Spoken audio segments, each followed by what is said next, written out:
الحمد لله والصلاة والسلام على أشرف الأنبياء سيدنا محمد وعلى آله وصحبه وسلم. أما بعد، الحمد لله الذي هدانا لهذا وما كنا لنهتدي لولا أن هدانا الله. يا أيها الذين آمنوا اتقوا الله حق تقاته ولا تموتن إلا وأنتم مسلمون. رب اشرح لي صدري ويسر لي أمري واحلل عقدة من لساني يفقه قولي. إلهي سبحانه وتعالى ما هديس كذب أني ونكسلنا يا نبينا محمد عليه أفضل السلام وأزكى التسنيم. هداننا هيدالين يرو ويللي قبدبا وحو الله سبحانه وتعالى جل شأنه نقوم نيستي أو ذفر بدني بدن كيجو ويديعان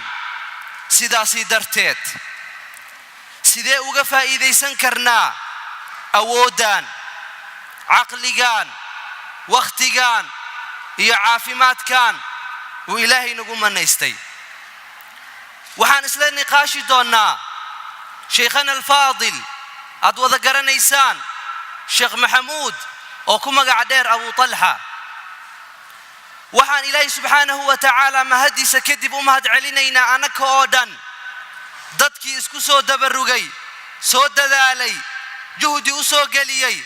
إنان كلنا إلهي سبحانه وتعالى درتيس ضدك سوء ولا لها مسجد كتوفيق إدارة دوذا إيمام الكوذبة. إلهي سبحانه وتعالى وحان كبر يا بأسمائه الحسنى وصفاته العلى أنيجي يا شيخ قبا عرب كان إنه كسوا كلمة حقها قلوبتي نتابتها سيداسي كدي وحان لا يا شيخ صدواو. إن شاء الله. الحمد لله رب العالمين وأصلي وأسلم على رسوله وحبيبي ومصطفاه وعلى آله وصحابته أجمعين. ما بعد، أنا أقول هذا الكليرينين وحن لهاي أنا وأنكو فرح سنة هاي إن ما انتهر فردينه دائر بدن أو صوماليات. أنا أقول دونينا إن نلو ذاقنه مواضيع هذه مهمة مركوان لو هاي بإذن الله تعالى. عبد الغني بارك الله فيك وجزاك الله خير شيخنا الفاضل. وحنكون بلاويا إن شاء الله سؤال بدن أي دليرتا إنتو ذا بدن سويدينا يان شيخنا وحن كعد سنة إنو سؤالها سي قلبي لإنو قد جوابا إذي كانت ودقيستان وحانو أقنا هاي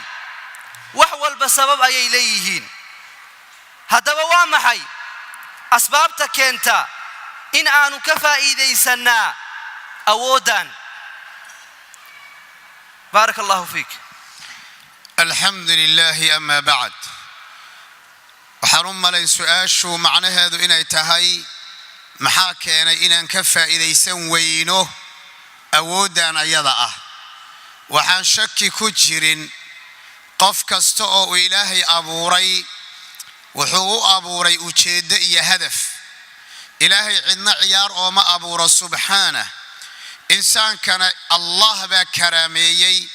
قال تعالى: ولقد كرمنا بني آدم وحملناهم في البر والبحر. إنسان كوان كرامي نبو الليل قف آن واحتر أهين أو آن نافع أهين أدون كبال مكين إلهينا ما أبور سبحانه وتعالى. سؤاشا ولالكو عبد الغني ويديي ما أها أكلئة لبعتدو إن أي لليرد بس هيستو ummadda muslimiinta ah ee waqtigan iyo qarnigan nool ayay dhibaatadan haysataa. waxaa haysa dhibaato xagga siyaasadda ah oo ayna ka faa'iideysanaynin siyaasadii Allah uu ugu talagalay inay ummadooda iyo bulshadooda ay ku maamulaan. waxaa haysataa awood cilmiyeed oo cilmigu alla siiyey iyo aqoontu alla siiyey aynan markaa sidii loogu talagalay aynan oga faa'iideysanaynin. dhibaatadu intaa kaliya ma aha dacwada iyo gaarsiinta dadka ahlu dacwada ah oo awoodu alla siiyey subhanahu wa ta'ala siday ahayd aynan uga faa'iideynaynin umuuraha bulshada dhexdeeda oo umuurul ijtimaaciya la yiraahdo oo awooddu alla ummadan siiyay aynan ka faa'iideysanaynin awoodda dhaqaale oo alla subxaanahu wa tacaala ummadan muslimiinta ah dhaqaaluhu alla siiyay qorraxda oo keli ah haddii ay ka faa'iideysan lahaayeen cimilada keli ah hadday ka faa'iideysan lahaayeen webiyada alla siiyey hadday ka faa'iideysan lahaayeen badaha uu alla siiyey badroolka uu alla siiyey juqraafiga meeshuu alla ka dejiyey subxaanahu wa tacaala adduunka bulsha lagu xisaabtamaaye bulshada iyo dadka uu alla siiyey isku soo daro ummadda muslimiinta ihi ogama faa'iideystaan iqtisaadkooda iyo dhaqaalahooda wa ilaa horumar bay maanta gaari lahaayeen adduunkana ayaga u talin lahaa siyaasad ahaan ayaga ugu talin lahaa aqoon ahaan ayaga ugu talin lahaa aqoon ahaan dacwo ahaan iyo diin ahaanna ayaga ummadda u talin lahaa bulshada ijtimaaciga ana ayaga loogu soo noqon lahaa dhaqaalahana ayaga loogu soo noqon lahaa sidaa daraaddeed baa waxaan leenahay horta arrintani ma aha oo keli ah dhalinyarada keli ah ma haysato ee waxay haysataa ummadda muslimiinta oo dhan ayay haysataa ama haddii aan u soo noqdo saa'ilka su'aashiisa haddaan u soo noqdo oo wax walba sabab buu leeyahay maxaa sababa in maanta halkaa la gaadho waxaan leeyahay asbaabo badan baa keena sababta koobaad oo ugu yaabka badan oo ugu horeysa oo ugu cajiibka badan ضعف التربية. بارك الله فيك. أرنكاس شيقة المامي ضعف التربية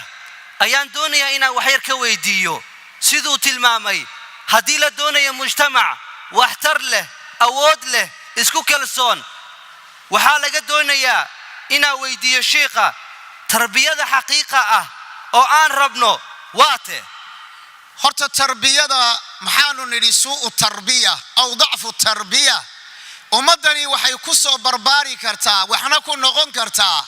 in hoos laga soo unko ama hoos laga soo gunto ama hoos laga soo xiro tarbiyadu waxay ka soo bilaabataa guryaha waxay ka soo bilaabataa hooyada waxay ka soo bilaabataa aabaha waxa ku xiga masaajidada quraanka iyo culimada iyo ducaada bulshadu tarbiyay u baahan tahay in bulshada laga tarbiyeeyo xagga akhlaaqda iyo xagga dhaqanka iyo xagga wada dhaqanka iyo xagga tacaamulka iyo xagga ixtiraamka inay bulsho noqoto mid walba xaqiisa garanaya xaqa ilaahay garanaya xaqa rasuulka garanaya sallallahu alayhi wasallam xaqa muslimiinta garanaya xaqa dariska garanaya xaqa waalidka garanaya xaqa culimada garanaya xaqa qofka ka weyn garanaya xaqa xayawaanka garanaya qof walba meeshuu lugta dhigi lahaa indhihiisa uu u raaricin lahaa bulsho nooca u tarbiyaysan waa bulshadii uu nabi muxamed soo saaray sallallahu alayhi wa alihi wasallam haddaba dhalinyaradeennu iyo dhammaantayo waxa keenaya in aanu ka faa'iidaysan weyna awoodeenna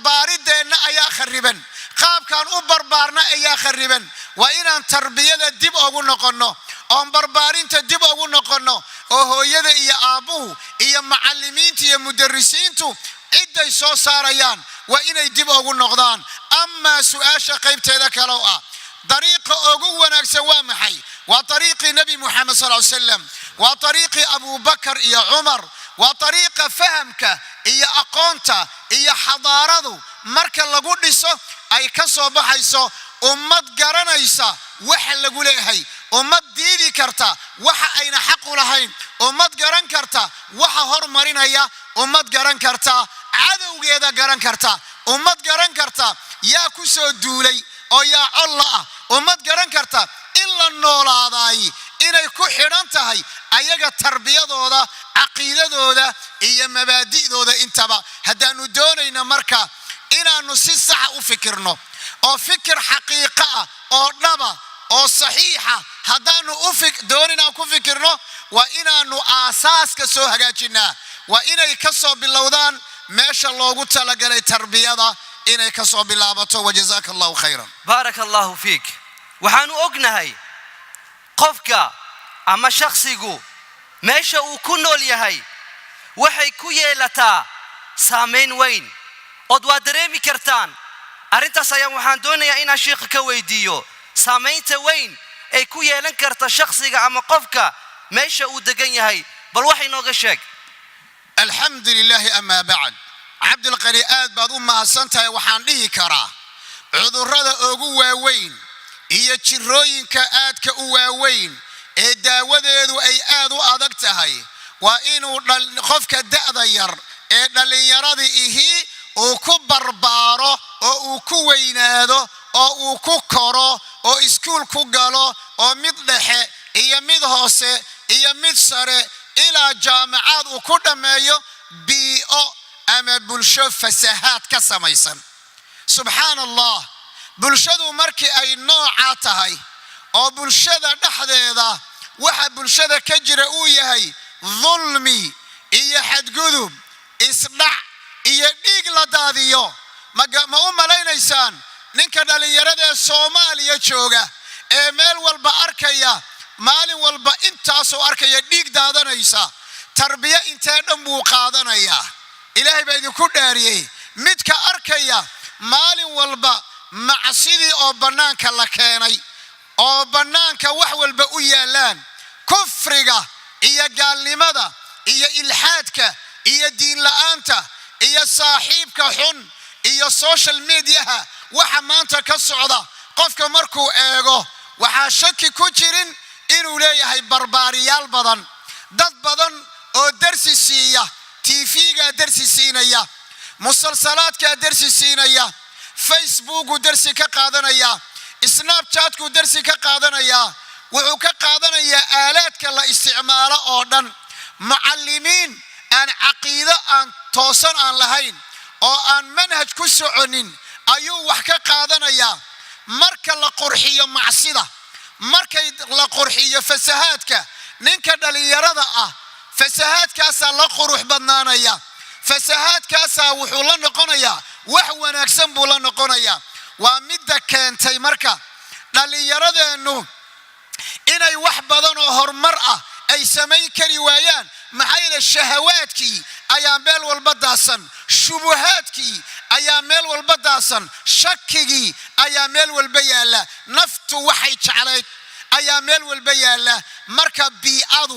bi'adu iyo bulshadu waa muallim bi'adu iyo bulshadu waa murabbiya bulshada iyo bi'adu waa raad badan bay ku reebtaa saaxiibku raad badan buu ku leeyahay midka galaaska la fadhiya raad badan buu ku leeyahay TV-ga saan sheegnay raad badan buu ku leeyahay adduunka waxa ka jira oo dhan marka la isku soo dardaro qofkaasi waxay ku reebaysaa raad aad u cajaa'ib badan oo kala duwan oo qayb ay dhaawacaysa aqeedadiisa qayb ay dhaawacaysa iimaankiisa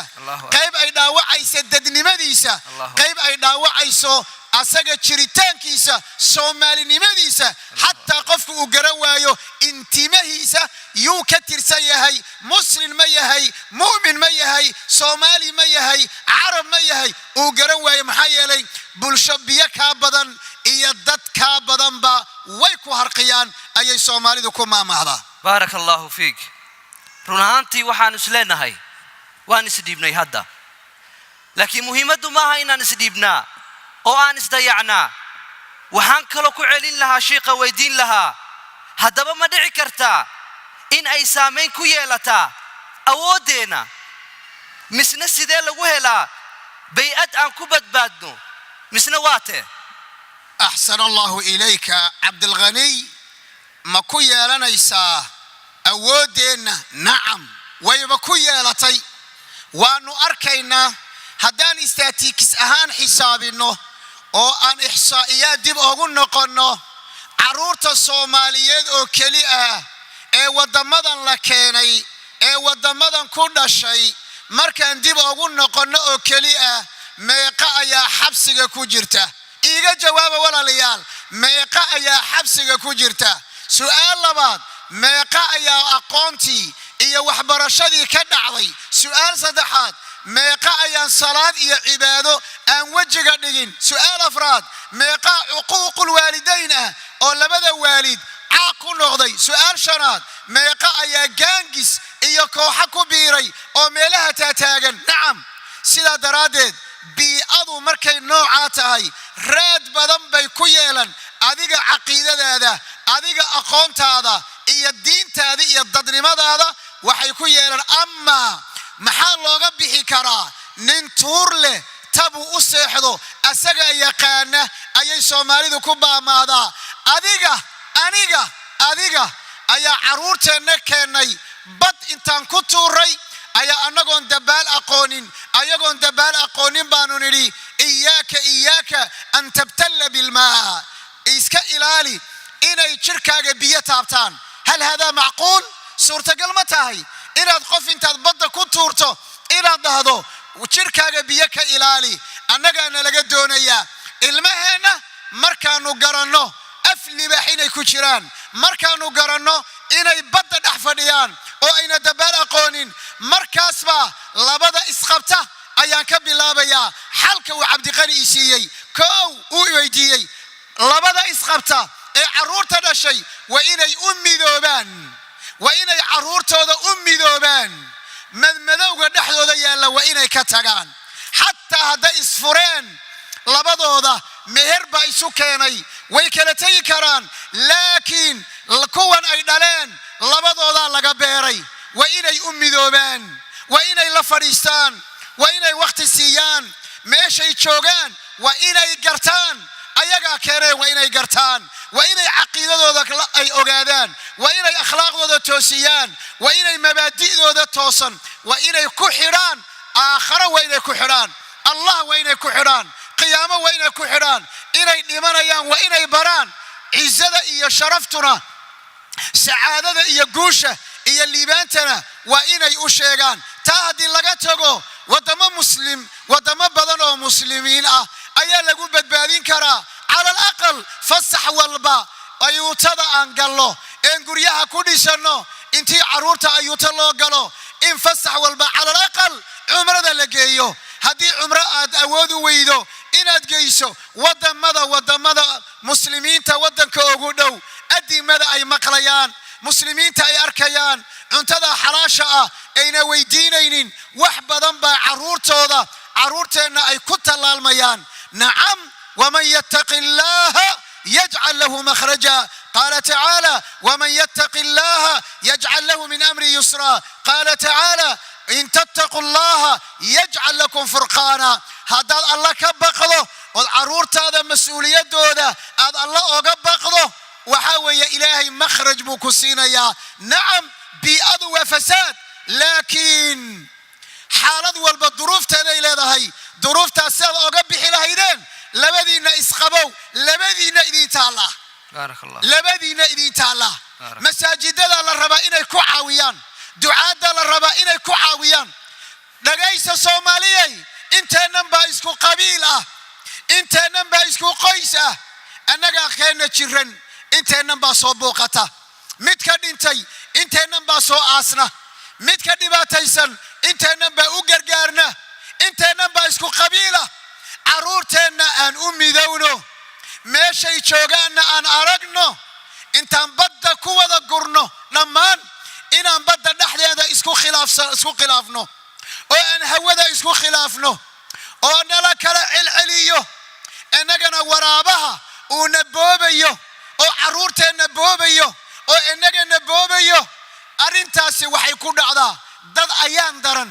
kuwa maxruumiina, kuwa nasiib daran ayay arrintaa ku dhacdaa. sidaa daraaddeed waan ku dheeraaday, sababtan ugu dheeraaday bii'ada aan ku noolahay iyo dhafoorkeena la yaabana. سبحان الله. بيئة أن كنا الله إياه كلا تجينا لا يابنا. بيئة أن كنا الله إياه إسخلاف كنا كل يابنا. بيئة أن كنا الله إياه قبلية نحن نتعلم لا يابنا. بيئة أن كنا الله إياه قفش عليه سيان لا يابنا. بيئة أن كنا الله إياه سانور موجونا هاي أيان لا يابنا. ساسا قلب كري حرقديسة إياه حنون كيسة وقلبي إياه تابت. نعم. بارك الله فيك.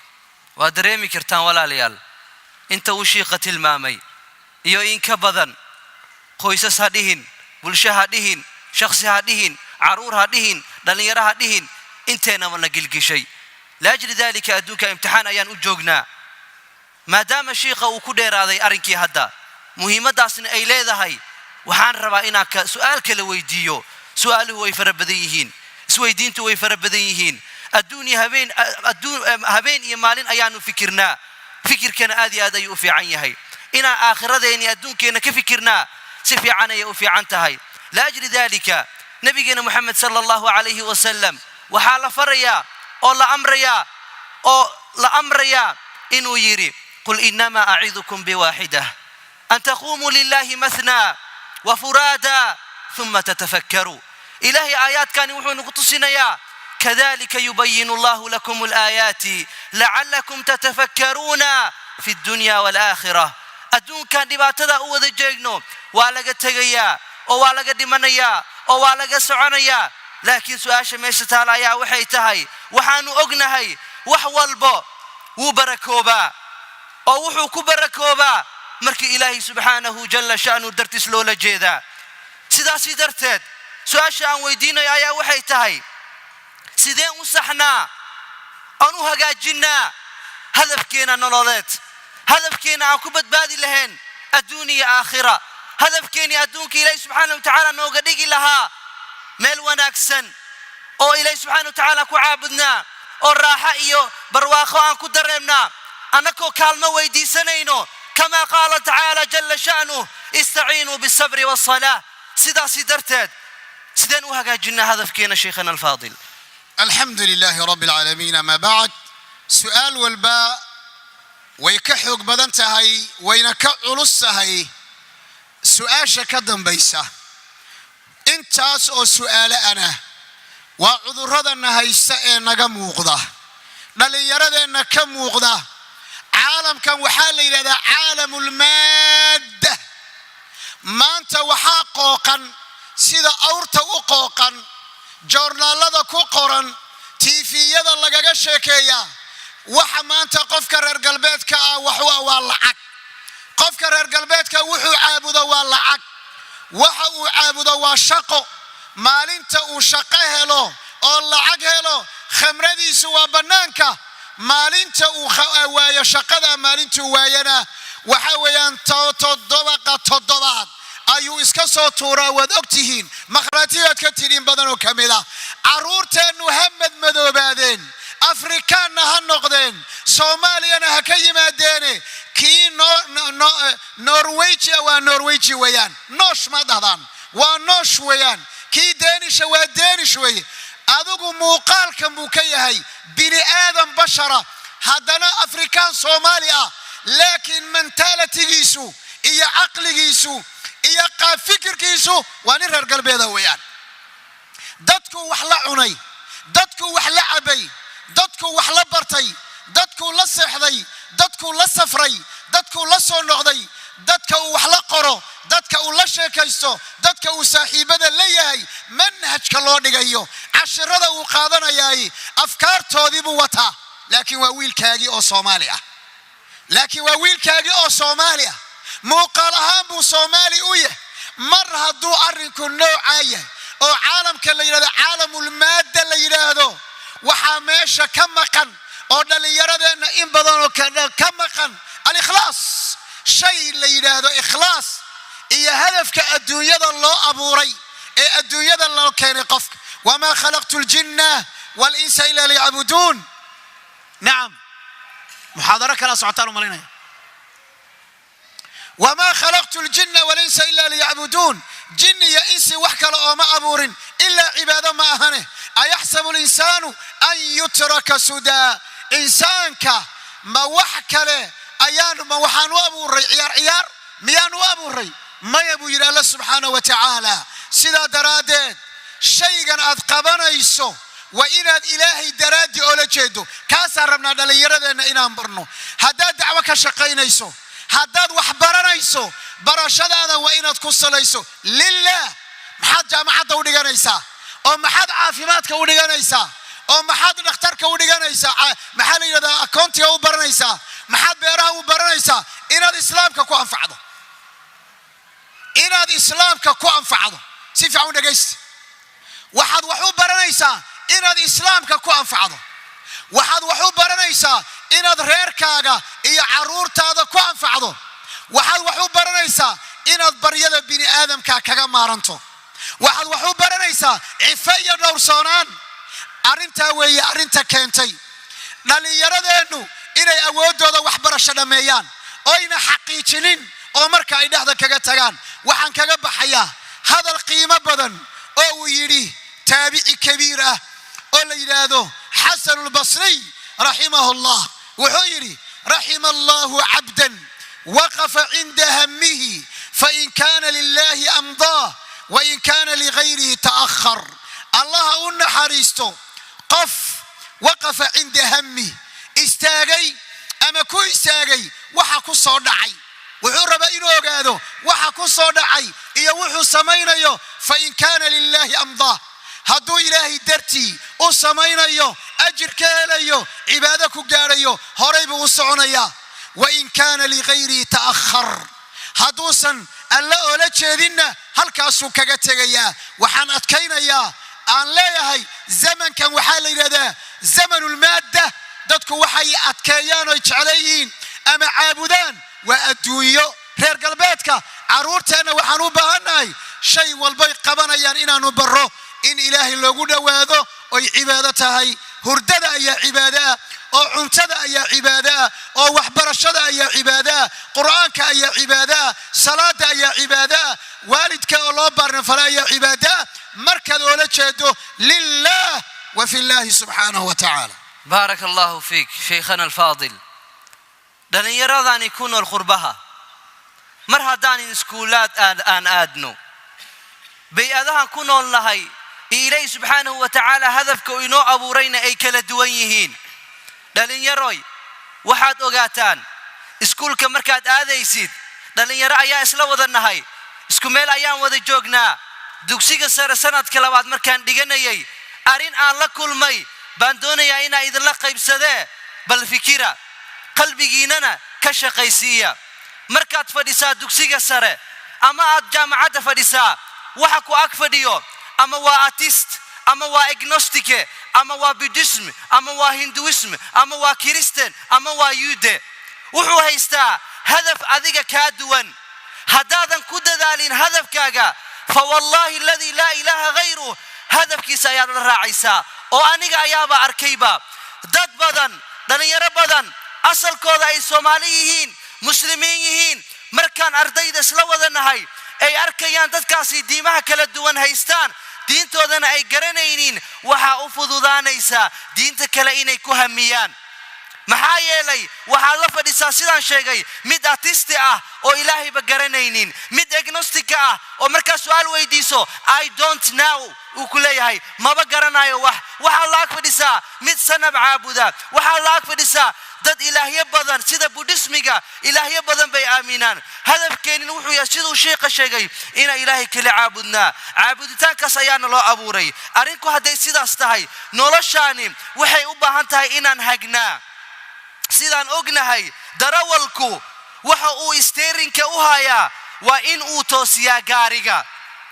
sida aan ognahay oo aanu maqalnaa sideen ugu tala jirnaa ama aan u hagaajinaa da'yarta siday u toosiyaan noloshoodu. alxamdulilah amaa bacd. aan ku celiya mar labaad su-aal walba waxaad moodaa inaan midda ka dambaysaa baahideeda qabno. sheekhayga sheekh bocor baa wuxuu ii sheegay oo aan ku bilaabayaa magaalo ka mida magaalooyinka Soomaaliya, magaalo ka midaan tegay buu yidhi. mucallimiin baan la kulmay buu yidhi. su-aal ayaan weydiiyey. su-aashaasna waxay u dhacday sidan soo socota: macallimow, markii ilmo laguu keenayo waxa ugu horeeya ee aad ku fikirayso, waxa ugu horeeya ee qalbigaaga ku soo dhacaya waa maxay? waalidow, markaad ilmahaaga dugsi geynayso waxa ugu horeeya dugsigu hadda ama ha noqdo mid quraan ah ama mid kale ha noqdo, iskuulka maadiga ha noqdo, waxa ugu horeeya ee ilmahaaga aad u geynayso markaad geynayso waxa kugu soo dhacaya waa maxay? sheekha jawaab qancisa markuu waayay ayaa waxaan idhi buu yidhi ilmahaaga bismillah sadaqa ku baxday dhahan bismillah allah ilaaliyo amiin ya rab. waxaa la yidhaahdaa إننا يقفك مركي لوجينا يا إلمها وموضوع اللي هذا ضعف التوجه للي يرد أن وحاها يسته وحاجة أما بيرتا وفلا أما وددا وتوسية أما ترنك وتوسية أما سيدا درولكا شكان تهيا محل هذا وددا كتوسية أياير مجرى هذا وندم بابيا لكن ما أنت ويرتهي سؤال الشيخ بعر أن مرة بإذن ويدي أيها الإخوة المها هذا الشيء مركز وجينا يسوع معلم ومحدا من سنة أضوه المها إلى القرآن كبرته المها إلى الحديث كبرته المها إلى الله عكو قادته وحكو قمي مسنسو انت ماها لكنه وحن دونينا المكستو وحبرش لجيي مركز لجينا يو قفك لو جينا يو إنه كنت لقلو إنه صار يا قائد إنه صار يا سياسي إنه صار يا اقتصادي إنه صار يا علم الاجتماعي يقان إنه صار يا مد أنفعه بالشديسة مد مسؤوليته يا أمانة إلى الكرة مد بلنك أوفين كرة مد قرنا يا الله سبحانه وتعالى مد كاسي إنه صار قيادين إنا قيادة صارنا داد مامور إنا صارنا ولا يا بنتي المانتا سوماليا إنكارت كل عضي بقل دولة بقل مدحوينه أيوليهين أرنتنا كور رمينا ويه داد لوسو دياريي أما لوسو تربييي إنا يومده جاميان ما حقيقة ونوعه مركي اسكولنا لقيني هدي لوسو دياري لها إنه قائد نغلو ومدي سما خيانين بدي سنة مقتين نلكي سنة ما إيبيين عدونا قعنتا وما قليين قريانا مدستين أسوى الله بس سنة مدحويناه تبقيا مدستين وما داسنا باهيو وما بابادين سيدا درادين وحان لنا هاي ضعف التوجيه وحان ليته إنا ندلي يردنا أن ودونا أكسن أفره أما أن أفله لبدا والد بيكسو باللابانيسا معلمين تيوسو قد بيسا ما حيوسو قد بيسا مدارسته إيا مساجده إيا مدارسته وين دارنتا كبر ركتان ما أنت لقى باللابو مركي إلما لقو كينو وين والدك إيا أذيك كودا دشان إلماهاga maxaad ku fikiraysaa inuu noocan noqdo maxaa bara ilmahaaga maxaad jeceshahay muxuu diyaar u yahay inaad ilmahaaga dhahdaa laga doonaya waalidka muallimku ama iskuul ha noqdo ama bareefad ha noqdo ingiliish ha baro noo shabaro wuxuu doona ha baro quraan ha baro waa inuu soo saarayo ilma isku filan waa inuu soo saaro ilma qanaaca leh oo qanaaca كشقينيا وينو صاروا المودنية أو دلكي سودقنيا المدينية أو دينتي سوخيرونيا المبارئة أو والد كي جعل وينو صاروا هدينا سانقنين وحصوب حيا كون هذا أين بدنا أنو أركينو وحن شيغينو إيا وحن لميت كاملنا نقول ديبا اسكون نقدين والدينته ديبا اسكون نقدين معلميته قلبك وحان قبائنا النقاش قلنو مركان كلمة دمينو وحان عصريا قلبك إنا كدودنو قلبك إنا كنقاشنو أندانو ما صعبة دلي يردنا إنا وحمهيما وديارينو ما صعبة دلي يردنا إنا الميل فوق لما قلناي مرومبا أرنتا إنا كنقاشنو لبدا شيء يكون تربيين ينتبه والله أعلم بارك الله فيك إلهي سبحانه وتعالى جل شأنه خير فربنا هكسيو شيخ مركو كاضلي مسؤولية دا إيه ودنقشة ضدك مسلمين تأهي وحاي وصل عد آيات إلهي سبحانه وتعالى جل شأنه قرآن كيسكوليه هي وخفهم إنهم مسؤولون والله مسؤول يا نسارا والله مسؤول يا نسارا كما قال النبي صلى الله عليه وسلم ألا كلكم راع وكلكم مسؤول عن رعيته سيدان ودخمينو يا ودا يا كرتدا وإلهي نسيي وحد ليس إني كلا ديريهين حقيقة هديت هيساس وحانو أجنهاي قف والبئين وسن دلانين أصغو علم له مسا أصغو وحيقان وحاصل إسكو دافي oo lagu kala duwan yahay khibrad waayo aragnimo karti sidaas darteed sheekhana alfaadil suurtagal ma tahay in dhalinyaradu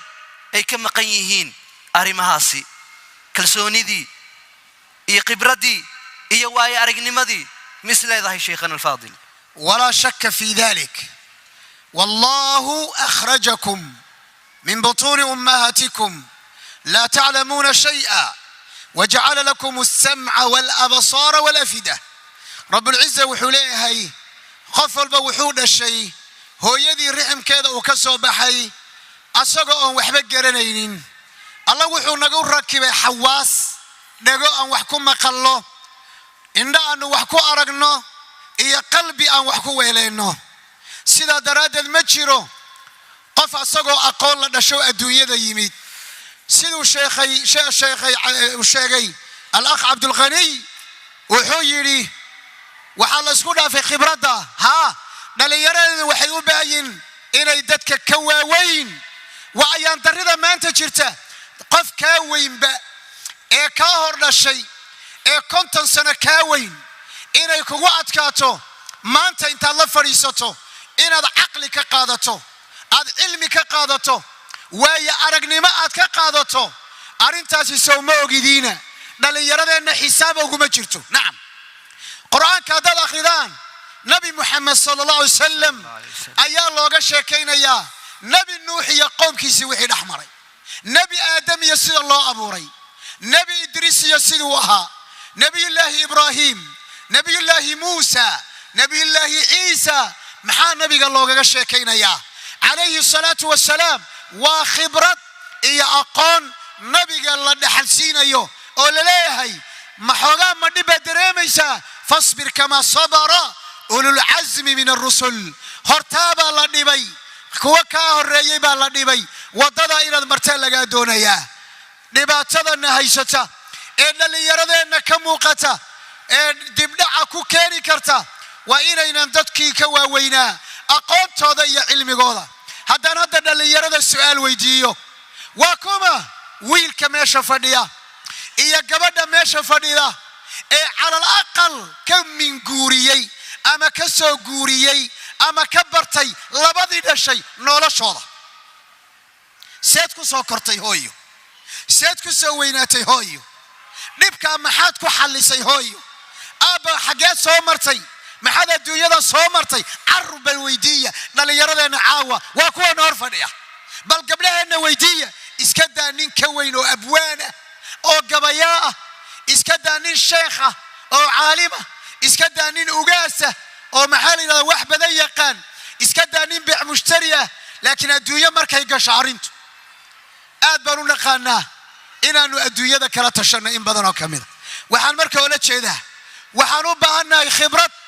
نالي يرد أنه هدينا خبرات داسي أين قادنين صومالي لمدينة ويوايان سيرة دودين ويوايان هوية دودين ويوايان إذا وحانو بأنا أقونتو إسكوبا في اللينة إنان أقونتا كقادنو دادك ندالي دادك نقواوين إيا دادك أقونتا له إيا كوا خبرات دالا لبضو بارك الله فيك ولا ليال وحانو أكسون نهي نرشا أنو كنول نهي وحوال بآن دونينو وحوال بآن جعلنا هاي وحوال بآن نعبنا هاي الله سبحانه وتعالى يا قرآن كي نوغو شيغي وحانو كهذا لني خبرت أود علمي حفرت واي أرقنمو إلهي سبحانه وتعالى قف بقرآن ككتل مامي اسمو ذي قف إلهي سبحانه وتعالى آنا نبهنين إلهي سبحانه وتعالى قرآن كوحكو عيبيي أو عيب نبأه كو عيبيي نكاد وضا تقانان قارون وحو شاكتي أما هو اسمو ذي وحو سن أهين بلادك وحا أغو درن أغو حن أغو أحمق سن أغو جاهل سن قفانا قرنين وحو يهي قفانا قرنين نمعذا وهيستا أما وناك وهيستا إنو الله سبحانه وتعالى سيي اسمو ذينا إنو إلهي سبحانه وتعالى كتير دوخسن يهي سيدا سيدرتت سايدين كو شيغي إلهي قرآنك وحو كعيبي قارون أو شيكتي أما اسمو ذي أما اسقارسيي درجة سنقارين عذر كاسنة وحو هيستا دلين يرو iyo dad aad u fara badan oo naga mid ah su'aasha sheekha weydiina waxay tahay maxaa xal u ah maxaa daawo u ah maxaa aqli celin u ah ilaahay khayr ha ku siiyo كذلك أحسن الله إليك وبارك الله فيك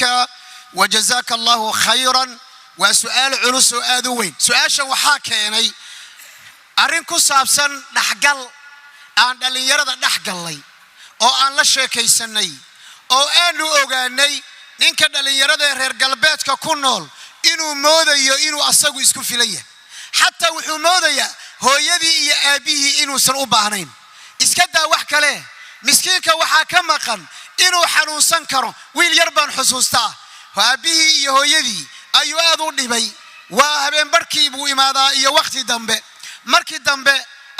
ayay iigu yeedheen waan la fadhiiso waxaan idhi miyaadan ka baqaynin wuxuu yidhi aniga maxaan u baahnahay aniga hooyadii aabbo dad nin weyn baan ahay maxaan oga baahnahay waxaan idhi waxaad oga baahan tahay waxa ugu yar baan kuu sheegayaa kubad baad ciyaartaa adigoo kubadda ciyaaraya haddaad lug ka jabto yaa ku qaadaya yaa isbitaal ku geynaya yaa musqusha ku geynaya yaa cunto ku samaynaya garbuu saas yidhi ilaahay wuxuu qadaray duhur bay ahayd 5 galabnimana wuxuu lahaa kubad inuu lugta ka jabay weliba meeshaan taabtay buu ka jabay meeshaan anigu saa u taabtay ayuu ka jabay waa la soo wacay aabbihi hooyadu way kala adag yihiin aabbu wuxuu yidhi ninka anigu ma socdo cidduu shalay iga raacayay isbitaalka ha geyso guriga igama imaanayo hooyadii baa ku hagoogatay oo tiri war maantu loo baahaya waa la qaaday isbitaal baa la geeyey waa la soo kabay 25 bari ayaa musqusha lagu hayay oo musqusha la geynayay oo garabka la qabanay dhalinyaro haddaad moodaysaan inaadan waalidkiin xataa u baahnayn kuwa Soomaaliya jira inaydan u baahnayn ee lacagta shaqaysateen aydan 100 karoon ama $100 aydan oga direynin wada maxay u baahan yihiin oo ma shaqaystaan eedadayda Soomaaliya joogta iyo habaryarta Soomaaliya joogta waa la shaqaystaaye ma shaqaystaan buu kule ma ogtahay in badan oo nooca ku aadleysay inay eedadii habaryarta loo geeyay cudurka adduunka wareega yaa ku sheegay inuu adiga ka leexanayo miskiinimadaada haddaad ogtahay waayo tawakkulka in alla la tala saarto wayba nagu yartahay oohin dadka wadamadan jooga qofku hadduu xanuunsado oohin buu horta ka wareega marka koobaadba ilmuhu oohin buu ka wareegaya waxaan leenahay isqaadqaadka iyo kibirka ragow ogaada kibirka waa lagu kufaa waa inaad ogaataan kibir qof meel u geynaya male fa ina alghurura kibirka iyo isla weynaantu waxaa ka dhashaa waa midii ibliis lagu lacnaday waxaan u baahanahay garab jileec iyo tawaadu iyo meel aad ku dambayn doonto ma taqaanid hoosgal walaalka hoosgal hooyada hoosgal aabbaha hoosgal habaryarta hoosgal eedada ha ka kibrin ha ka weynaanin lacagtaa shaqaysato wax ka sii hooyada lacagtaa shaqaysato wax ka sii aabbaha wax ka bakhaylsan dadka meesha ku koray subhanallah caruurta wadamadan ku kortay wax ka bakhaylsan maalintii lacag u gaadho wuxuu geynayaa biisada iyo meelaha cuntada u geynayaa markay ka dhamaatana gurigu ku soo noqonaya warka war jira Soomaa waa war xaqiiqo oo jira way war 20 sano intaadan gaarin yaa ku soo hayay yaa cunto ku siinayay yaa inta kula soo ekaysiiyay oo yaa ku koriyay sida daraadeed waxaan u baahanahay tawaadu iyo in garabka la jilciyo iyo inaad dhihin waxaan haysta aniga shaqaystay iyo aniga iskale sida qaaruun lagu lacnaday عليه لعائن الله سبحان الله سبحان الله إلهي سبحانه وتعالى جل شانه وحن ويدينا يا أنت دليل ميشان فدسا إنه إذن كديا كوا والد كودا وإحسان فلا كوا آن اسمرينين إني كديختومين الله سبحانه وتعالى يا والد كودا إلهي قرآن كسوح كل يهي وقضى ربك ألا تعبدوا إلا إياه وبالوالدين إحسانا قفك مركو أصدق شيء اسمه ذا dadka ugu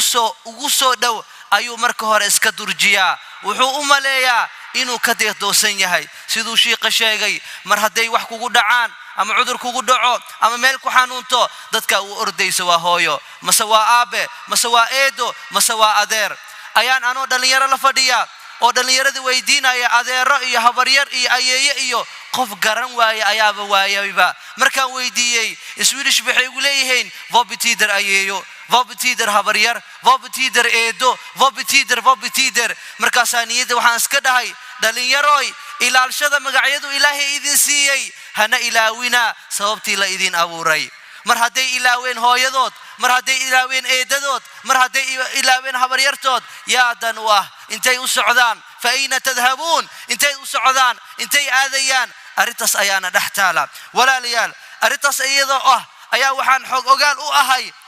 in uu san jirin qof noolaan kara qorshe la'aan dhalinyarada inta ugu badan way moogan yihiin arinkaasi inaysan qorshe u aalin inaysan mustaqbal haysanin inaysan wax badan imtixaanaad badan aysan ka dambaynin sidaas darteed waxaan sheekha weydiinayaa dhalinyaradaasi qorshihii kamala abaaleen ka dhacsan yihiin haddaan dhalinyarada luqadooda haddaan isticmaalo ay isku maleeyaan qorshaha dhan inay yihiin mala awaalkii waxaan shaytaanka iyo nafsadooda ay ku maaweylinayaan sheekha waxaa weydiinayaa qorshaha dhabta ee dhalinyarada ay ku habboon tahay waa maxay alxamdulilah qorshaha runta ee dhalinyaradu maanta haystaan horta waa Facebook way shaygay si fiican u sugayaan oo yaqaanaan waa telefoonka caawa dhalinyarada mid kamid ah hadii laga qaado 24 saac kama maqnaan karo 24 saac telefoonka bal tijaabiya waxa maanta ugu weyn ee khitawa dhalinyarada inta badan waa wasaa'ilul ilaamka waa social media weeye qaybihiisa kala duwan midka maanta si fiican loo yaqaan si fiican loo sugay kilibyada la iskugu tuurtuuro waa Snapchat iyo wax la midka ah taa weeye mid la sugo si fiican laakiin si wanaagsan ii dhageysta khitadu midna waa aakhiro midna waa adduun labada weeye labadan doonayno dhalinyaradeena inay indhaha u kala furaan goortay labada garan waayeen ayay dhaxdooda ku dhumeen oo saacadii ay ku dhamaatay oo maalintii ku dhamaatay oo sanadkii ku dhamaaday ayagoo wax ay faa'iideysteen aan jirin 20 sano gaaray kadibna uu yiri gabar baan rabaa oo guur baan rabaa xaaladda noocaasi waa xaalad khatar ah mid waa mid aakhiro la xiriidha waxaa dejisataa khito aad quraanka Ilaahay ku xifdido 5 sano soo socda ayaan quraanka xifdinaya 3 sano soo socota ayaan quraanka xifdinaya 3 sano soo socota waan shaqaysanaya waan guursanaya 3 sano soo socota ahadiisaan baranaya 3 sano soo socota waalidkay baan xaj geynaya 3 sano soo socota waxa weeyaan waa cibaado weey cibaadada waa inay ku degan tahay waxa samayn lahayd waa inay ku degan tahay 5 salaadood waxa lagu dajiyay adduunka nidaamkiisa lagu baraya qorraxdu mar bay soo baxdaa marna way dhacdaa adduunka nidaamkiisa lagu baraya qorraxda iyo dayuxu way kala dambeeyaan la shamsu yanbaghi biha an tudrika alqamar wala al-laylu sabiqu an-nahar wa shay isdaba socda habeenkii iyo maalintu waxa lagu sameeyay waa nidaamka ayaa lagu baraya waxaan doonayaa inaan dhaho dhalinyaro adduunyo nidaam la'aan ku soconaysa male ilaahay nidaam buu adduunkan u abuuray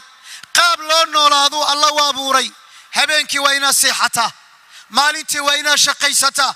waa nidaam qof aan nidaam lahayn oo noloshiisa aan khita u lahayn qofkaasi adduunyada waa ku khasaaraya adduunyadana waa ku khasaaray aakhirana waa ku khasaaray ama adduunyada Soomaha wax barashadaada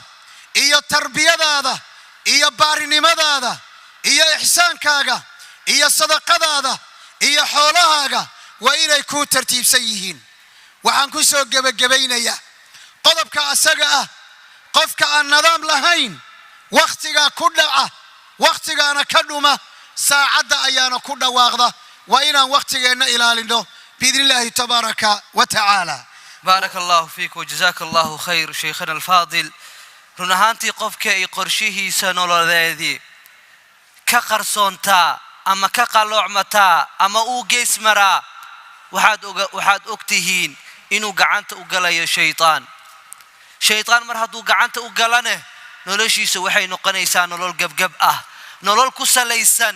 fikir negative ah uu nolosha ka aaminayo. ilaahay subxaanahu wa tacaala qur'aankiisu wuxuu ku leeyahay wa anna haadha siraatii mustaqiiman fattabicuuh walaa tattabicu subula fatafaraqa bikum can sabiilih. qofkii shaytaan iyo nafsadiisa raacaa nolosha wuxuu uga dhigayaa nolol negative ah. waxaan ogsoonnahay shaykhana dhalinyaro badan inay nolosha dhan ka aaminsan yihiin inay negative tahay. maxaad ugu talin lahayd dhalinyaradaasi? alxamdulilah amaa bacd. horta sheekh cabdiqani waxaan ka codsan lahaa maadaama 49 daqiiqa hadda hadlaynay waa hal xisad maadaama macallin ahay inaan qodobkan ku khatinno insha Allah tabaaraka wa tacaala si walaalaha maamulkan aan u siino dhalinyarada su'aalahooda iyo niqaashkooda biilaahi tabaaraka wa tacaala. noloshu tafaa'ul ayaana la baray. tafaa'ul waxaa la yiraahdaa yididiilo wanaagsan iyo horumar iyo farxad iyo nasri iyo guul ayuu ilaahayna amray, rasuulkuna amray sallallahu alayhi wasallam inaanu ku fikirno. dad waliba arintani waxay ku dhacdaa dhalinyarada diinta fahantay ee cusub ee ku cusub fahamka diinta ayay ku dhacdaa qodobka iyo qodobka ku xiga oo ah degdega. labada qodob baan isku qabanaya sheekhu waa og yahay. sida daraadeed waxaan leenahay ha ku fikirin inaad adduunyada adigu daqiiqad ku bedeli karto. waxaad samaysaa adigu awoodaada isticmaal, waxaad samaysaa asbaabta la imow, wixii lagu amray la imow, natiijadana alla u daa. ama nasriga ilaahay baa keenaya markaad adigu toosnaato oo istiqaamo laga helo, gargaarka Allah baa keenaya subhanahu wa ta'ala. in tansurullaha yansurkum. sida daraadeed negative-ka waxa loo yaqaan iyo qofka inuu noloshu nakad la noqoto marka dambe dabaq iska soo tuuro. waxaan aragnaa dhalinyaro yar oo dhahayo waan isdilayaa subhanallah, lianna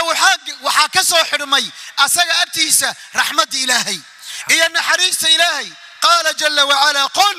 ya ibadiy alladhina asrafu ala anfusihim la taqnatu min rahmatillah inna allaha yaghfiru dhunuba jami'a innahu huwa al-ghafur rahim. adoomadayda waxaad ku dhahdaa ya muhammad alayhi salatu wassalam, adoomadayda xad gudbayow aniga naxariistayda ha ka quusanina. la taqnatu min rahmatillah, war naxariista allah ha ka quusanina subhanahu wa ta'ala. waan isdilaya wa wallah waxa igu daray gabdhaheena Soomaalida kamida oo anagoo sidan u muhaadaraynayna aniga iyo sheekh Bashiir Shiil bidaat ay tiri intay warqad soo qoratay ay tiri ya mashaayikh waxaan doonayaa inaan nafta iska gooyo oo aanu nidhi usugu kaadi microphone-ka aan dhignay war gabadha loo raadiyo. gabadha markaan dib ugu noqonay oo aan la fariisanay naftii baa cidhiidhi ku noqotay, noloshiba negative la noqotay. sida daraadeed qaar baa waxay leeyihiin muslimiintu maanta ma ayaga guulaysanay, khalaas muslimiinta waa u dhamaatay. nabigu sallallahu alayhi wasallam wuxuu leeyahay qofka dhaha dadka muslimiinta way halaagsameen alla halaago. subhanallah, muslimiintu waxay soo maraan imtixaan. ummadani way xanuunsan kartaa laakiin ma dhimanayso. subhanallah, ummadda nabi Muhammad ma dhimanayso alayhi salatu wassalam. ummadda nabigeedu uu nabi Muhammad yahay ma dhimanayso alayhi salatu wassalam. ummadda khayrul umam kuntum khayra umma, ummadda ma dhimanayso. ummadda kitaabkeeda quraanka waa la yidhi subhanahu wa ta'ala ilaahay baa xifdinaya, ummadda ma dhimanayso. laakiin dadka ummadana kitaabka quraanka haysta hadday ka gaabiyaan waa ummaddu way xanuunsanaysaa, cadow baana lagu sallidaya. marka ma jirto ummadani way baaba'day iyo degdeg. ummadda nasri iyo gargaar ayuu ilaahay siin doonaa, wayna guulaysan doontaa. adigu tareenka ha ka hadhin, adigu tareenku waa socdaa, tareenka ha ka hadhin. galabada iyo guushana Allah iyo muuminiinta ayaa iska leh. saasna waa wacdi ilaahay, waa ballanqaad ilaahay sheegay subhanahu wa ta'ala. بارك الله فيك. ما دام الشيقة ونقعد سذي يقنعد سذينا كسوق بقبينا أرين كان أيام وحن ربا إن شاء الله قضب يرينا كسوق بقبي وأن الله يدلين يرضى وإلهي سبحانه وتعالى درتسا الله دلين يروي وحنا لو قباهي هي أيا وحيتهي قوان دلين يرضى أنت بدن على شيكيستي وأن لا فريستي وأن كل تليي وأن سلوا ذا مناقضوني وحاكمته قوان نلشوا ملهان وحي مليان nolosha dhanba inay siday rabaan ka yeeli karaan waa may ilaahay subhanahu wa ta'ala jalla sha'nu quraankiisa ayuu wuxuu doono noogu sheegay hadii aan ilaahay raacnaa wadadiisa ku dhagnaa fi suurati al-kahfi dhalinyarada lagu sheegay amal ilaahay ha naga dhigo uuna naga dhigi doona innahum fityatun aamanu bi rabbihim wa zidnahum huda waxa laga doonaya nolosha ina miisaan u yeelataa anigoo hadda soo socdo Oslo markaan u soo socday ayaa waxa igu soo dhacday dhalinyaro walba oo muslimiin ah hadaysan noloshoodu miisaan u lahayn way khasaareen maxaa yeelay nolosho aad miisaanta oo aad ka fikirtaa oo ilaahay aad la saarata wax walba way ku fududaanayaan laamiyatul af'aal markii ay culimada imaam Maalik uu ka hadlayay ayaa wuxuu miisaan u saaray ereyga carabiga lagu hadlaba inay ka bilowdaan facaala sidaasi darteed noloshaada aasaaska aad ka doonayso waa inay aasaas u lahaadaan waa inay ilaahay subhanahu wa ta'ala qalbigaada ku weyn yahay waa inay nabi Muhammad sallallahu alayhi wasallam qalbigaada ku weyn yahay waa inay diinta islaamka qalbigaada ku weyn yihiin haddii saddexdaasi aasaas qalbigaada ku weynayn waa ku dhamaatay waana khasaaraysa khasira dunya wal aakhirah maxaa yeelay dhalinyarada intooda badan markay su'aalaha badan ay weydiiyaan ayaa waxay dhahaan waxaan ka fikirnaa janno yaa abuuray yaa naar yaa abuuray dhulka yaa abuuray cirka yaa abuuray markaas waxay ku dhahayaan su'aal waxaan helayaa yaa ilaahay abuuray والعياذ بالله مركاسا waxaa kula tayaa dhalinyaro markii aanku meeshaas marayso inay dhahan qul aamantu billah inay dhahan radaytu billahi rabba wa bil islam diina wa bi muhammadin sallallahu alayhi wa sallam nabiyya maxaa yeelay waxay ka dhigteen miisaan saddexdaas waa waxa lagu weydiin doona marka qabriga gashaa wallahi markaan ka fikiray lagu ma weydiinay jaamacad ay ka soo baxday dhakhtarkay ahayd ودنكي كيمادي على طول حل ويدينا من ربك من نبيك ما دينك هديسن أساس كو إهن هدا أيان كو شيء جاي ولقاه وحبها ازداليننا إلهي تلساره وإلهي سبحانه وتعالى توفيق ويديسو انت سيانك سوق بقبينا يا لن يرى إن شاء الله سؤاله بإذن الله الكريم سو دواد إلى خيرات كسيو أريد أساك نقاشين سيدو شيء خير بارك الله فيكم